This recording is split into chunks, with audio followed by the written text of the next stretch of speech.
What is de-dollarization? De-dollarization describes a process of moving away from the world's reliance on the US dollar as the chief reserve currency. The dollar has remained the primary reserve currency and conduct for international business ever since the United States emerged as the world's top economic power following World War II. But questions often emerge about whether dollar can sustain its leadership. De-dollarization refers to the process of reducing the dominance of the US dollar in global trade, finance, and foreign exchange reserves. It involves substituting the US dollar with another currencies or assets such as gold, cryptocurrencies, or regional currencies for international transactions, commodity trading like oil and reserve holdings. A reserve currency is the currency in which majority of the world's international transactions are handled. Historically, reserve currencies have been the currencies of a series of European colonial powers, including Spain, France, and England at various points. These empires often backed their currencies with precious metals, typically gold, in addition to the implicit backing of the state.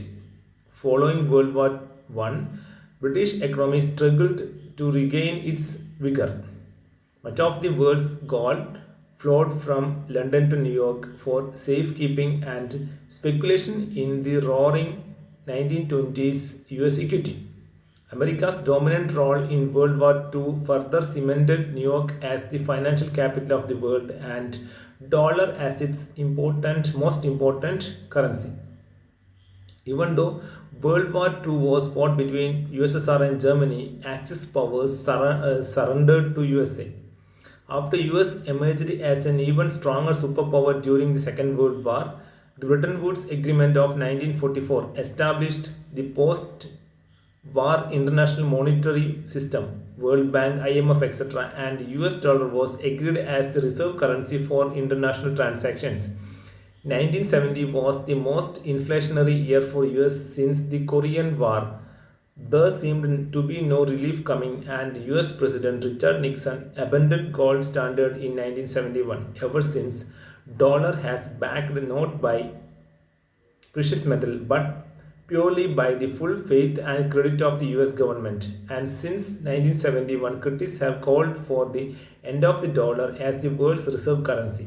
The petrodollar system gives US a degree of leverage over oil exporting countries which rely on the stability of the US dollar and have interest in maintaining its strength. Fundamentally, de-dollarization would shift the balance of power among countries, and this could in turn reshape the global economy and markets. The impact would be most acutely felt in US, where de-dollarization would likely lead to a broad depreciation and underperformance of US financial assets versus the rest of the world. BRICS Plus group includes original BRICS nations like Brazil, Russia, India, China, and South Africa, along with new members like Egypt, Ethiopia, Iran, United Arab Emirates, and Indonesia, and other nations like Argentina, Bolivia, Ghana, Malaysia, Saudi Arabia, Turkey, and Venezuela are moving towards de-dollarization.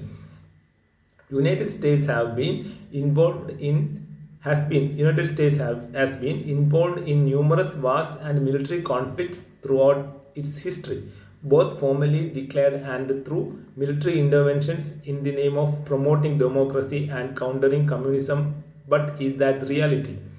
De-dollarization could be viewed as a backlash against the hegemony of the US currency. US has used its military and dominance of the dollar as a tool to promote and enforce its economic interests around the world, causing other countries to look for ways to step around the currency. Although dollar remains as the world's top reserve currency and necessary ingredient for almost any type of international business, history gives us a reason like British pound to believe that while the dollar is expected to remain strong in 2025, its dominance won't last forever, maybe for another 10 or 20 years only.